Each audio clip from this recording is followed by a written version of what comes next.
Olá! Como é que estão vocês? Tudo bem? Que ótimo! Eu acho que vocês já perceberam que essa aula que nós tivemos aí, que foi a aula 12.1, é uma aula que traz para o nosso meio, para a nossa realidade, para o nosso cotidiano. Como assim, professor Arimateia? Porque está falando de quê? De meio ambiente.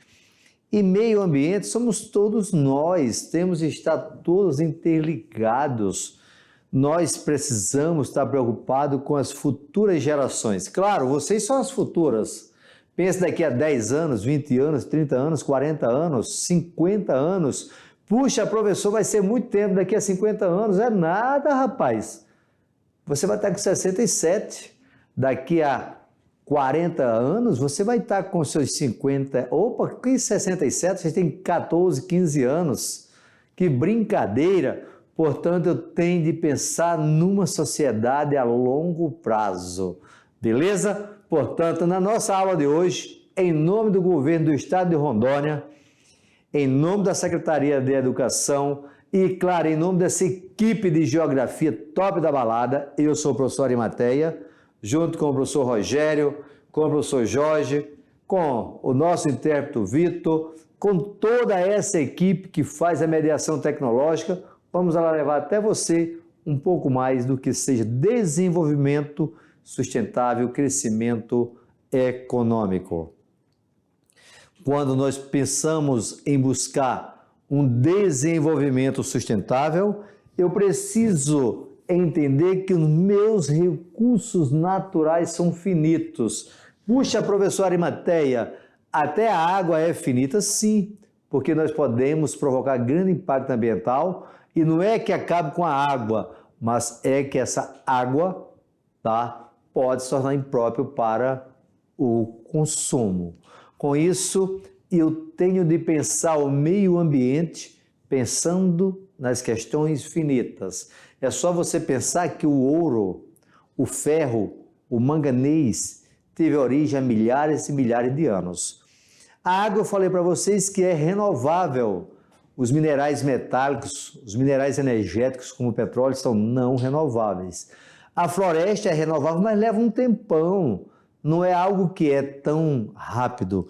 Portanto, nós precisamos planejar sempre o nosso desenvolvimento.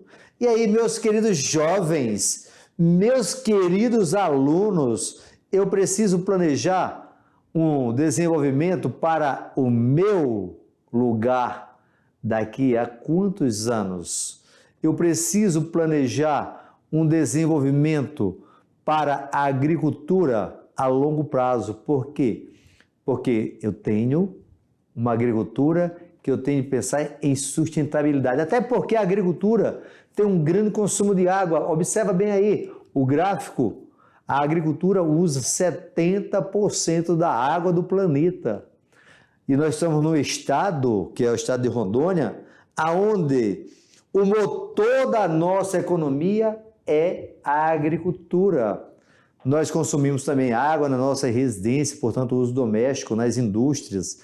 Tudo isso faz com que a água possa ter uma crise, como nós vamos ocorrer em algumas regiões do Brasil. Observa bem esse gráfico. É um gráfico que traz a realidade, observando por região. Na nossa região aqui, nós temos o quê? Uma região com uma grande quantidade de água em relação ao Brasil, com uma população pequena. Enquanto a região sudeste tem uma população muito grande do Brasil, lembrando para vocês que a região sudeste é o quê? Rio de Janeiro, São Paulo, Espírito Santo e Minas Gerais. E a água muito pouca. O Nordeste nós temos a segunda maior população do Brasil. Eu falei do Brasil e apenas 3% da água. Por isso que eu não quero voltar para o Nordeste, porque não tem nem água naquela região. Lá no sertão, lembrar o sertão, eu sou sertanejo, Ok? Portanto, temos de pensar que esse grande desenvolvimento econômico traz grandes impactos ambientais, como o que vem ocorrendo na nossa Amazônia, que há uma preocupação muito grande com essa Amazônia, quando nós falamos de desenvolvimento econômico, tá? Já que nós estamos numa região que o grande desenvolvimento econômico, o incentivo é da agropecuária, é hoje da piscicultura. Portanto, vamos pensar nas futuras gerações. E quando é que começou o nosso desenvolvimento aqui na Amazônia com a agropecuária? No final dos anos 60. Mas, professor, antes não tinha agricultura? Tinha. Só que é a agricultura ribeirinha, uma agricultura familiar. A agricultura desenvolveu a partir dos anos 70. É mais nova do que a Arimateia, ok? Portanto, pensem em vocês quando estiverem com a minha idade, como é que vai estar a nossa região. Mas tudo isso nós iremos agora para as nossas atividades. Eu volto daqui a 10 minutos para vocês terem respondido com 100%. Porque aqui, meus queridos, quem faz a diferença são vocês, porque vocês são os iluminados. Até o nosso próximo encontro com as resoluções.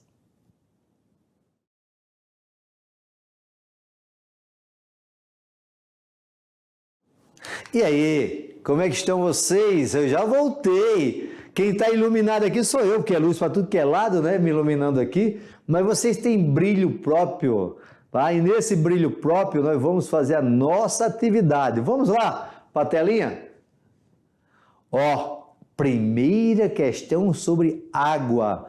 A disponibilidade de água no Brasil é elevada se comparada de outras regiões do mundo. Por exemplo, se você compara, olha a palavra, região.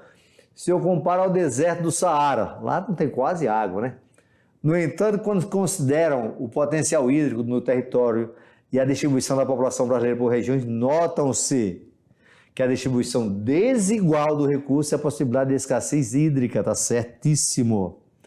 A homogeneidade, homogêneo é a igualdade da matriz energética nacional, tá fora. A transposição do recurso, que é o caso da transposição do São Francisco, e a criação artificial de demandas, artificial não, é real.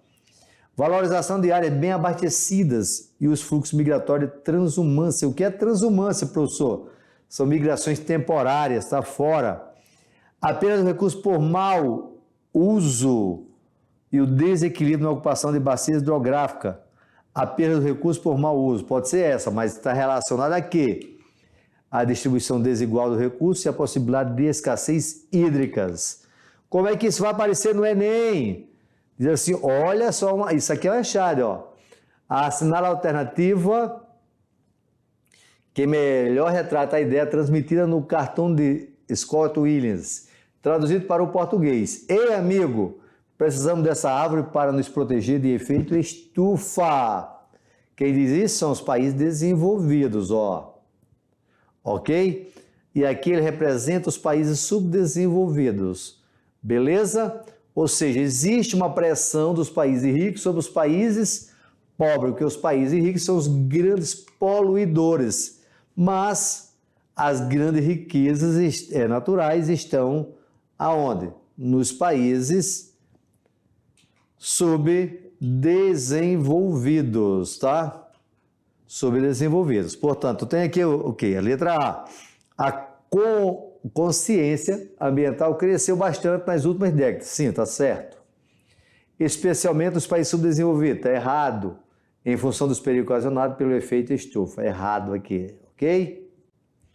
Os países desenvolvidos culpam os desmatamentos pelos problemas ambientais e negligenciam. O que é negligenciar? Negar os danos ocasionados pelo elevado padrão de vida. Observe a chave. O que é que ele tem? Ó? Países desenvolvidos, isso aqui é poluição. Ó. Eles são grandes poluidores. Estão pressionando os países subdesenvolvidos. Tá? Portanto, observe que bem essa letra B.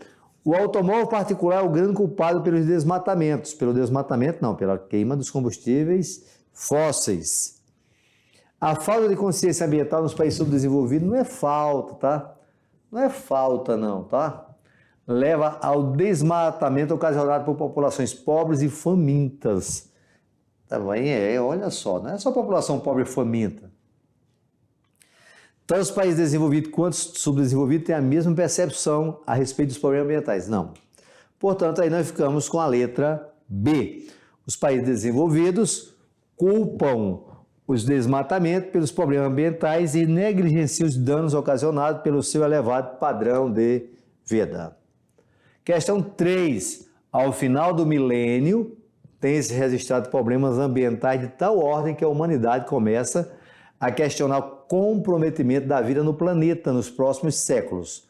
Países do norte, que é o chamado norte rico, e do sul, veja só o mapa, tá? Veja só o mapa. Concordam quanto à estratégia do desenvolvimento sustentável, ainda que discordem sobre a responsabilidade de cada parte na declaração do meio ambiente.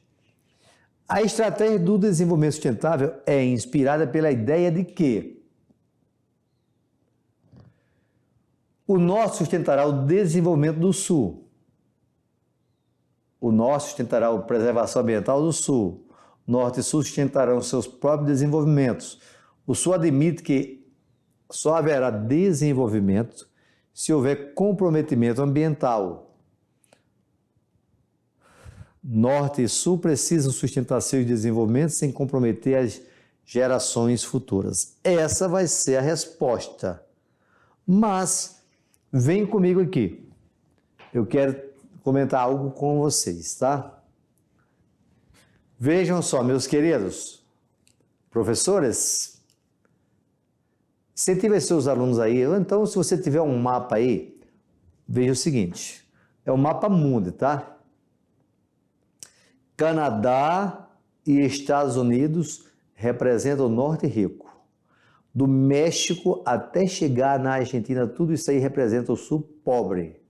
Portanto, no continente americano, só Estados Unidos e Canadá é o que nós chamamos de norte rico. A Europa, norte rico. A Rússia, norte rico. Japão, norte rico. A Austrália, norte rico. Nova Zelândia, norte rico. Surpresa para vocês, toda a América Latina, sul pobre. Poxa, professor, e o Brasil é pobre? É. Todo o continente africano, sul pobre. Africano. É a parte mais pobre do mundo. A Ásia, a maior parte da Ásia, também faz parte do sul pobre. Quer números para vocês? Vem comigo aqui, veja só. Olha para mim. Apenas 20% da população do planeta mora nos países ricos, 20%. Enquanto 80% da população mora nos países pobres. Só que esse norte rico, ele é responsável por aproximadamente 70% do comércio mundial, do consumo mundial. Portanto, quem é o grande poluidor do meio ambiente? É uma minoria que está nos países ricos. Mas o que é que eles fazem? Eles jogam a culpa para os países pobres. Tenha consciência, leia sobre isso, ok? Vamos para a próxima. 4. As cidades normalmente são as mais afetadas por inundações, enchentes e deslizamentos. Muito embora as inundações sejam fenômenos naturais, as mudanças nas formas de uso e ocupação nas cidades incrementam esses fenômenos.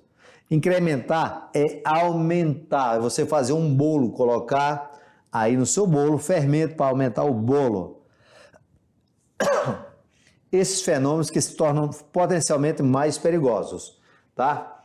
Temos aí, observa bem o que diz aí, tá?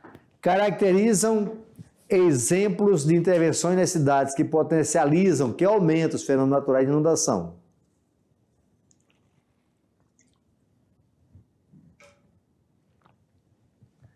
Construção de piscinões? Não, piscinões seria para diminuir. Impermeabilização do solo, está certo? Desassoreamento está errado, que seria desaterrar os rios. A dragagem dos rios e dragagem também é a mesma coisa disso aqui, ó. Tá? Estaria certo. Remoção da mata ciliar, errado. A interferência nos cursos d'água e o descarte irregular de lixo, você descarta o seu lixo na margem do rio, portanto, você está contribuindo para que o seu rio sofra o assoreamento. Portanto, você está potencializando as cheias. Beleza? Essa é a resposta correta. Vamos para a questão de número 5. As piranhas são peixes carnívoros. Isso é um texto, tá? Capazes de devorar um boi ou um homem em alguns minutos. Os jacarés alimentam-se de piranhas e conservam o equilíbrio natural. Com a moda de usar sapatos e bolsas feitas com o couro do jacaré, houve uma caçada muito grande a esses animais, que chegaram quase a desaparecer. Com a diminuição do número de jacarés, as piranhas aumentaram em grande quantidade e em muitos rios brasileiros colocam em perigo a vida do gado e dos homens que tentam atravessá-los. Portanto, reflita e disserte sobre a interferência humana no equilíbrio natural. Você pode fazer o seu texto da maneira que você quiser, tá? Atenção, professor. Deixe o aluno fazer a sua reflexão. Eu aconselho a vocês que leiam um texto aí na internet sobre desequilíbrios ambientais, sobre os impactos ambientais. Deixe o seu pensamento ir mais longe. Vocês vão encontrar aí apenas uma ideia de que você deve escrever, mas não é para você escrever dessa maneira, tá? Faça o seu texto, faça a sua intervenção. Eu não vou ler nem essa resposta que todos aqui sabem ler, para que você possa desenvolver o seu intelecto, tá? E esse desenvolvimento você possa colocar em prática. Portanto, meu querido jovem, pense de que você vai desenvolver dissertações ao longo do seu crescimento educacional. Seja aqui no ensino médio, que nós vamos seguir acompanhando vocês até o 3º ano, seja num concurso fazendo uma redação, seja numa prova do Enem, seja redigindo textos no seu serviço, na sua defesa, para você se pôr diante dos cenários que são descritos dentro do cenário nacional ou internacional, tá? Eu quero aqui agradecer primeiramente ao grande Criador do Universo e agradecer a você, professor, a você, professora, e a vocês, meus queridos alunos, meus jovens. Dizer que foi um prazer muito grande estar com vocês nesta aula e pedir a compreensão de vocês até o nosso próximo encontro. Muito obrigado.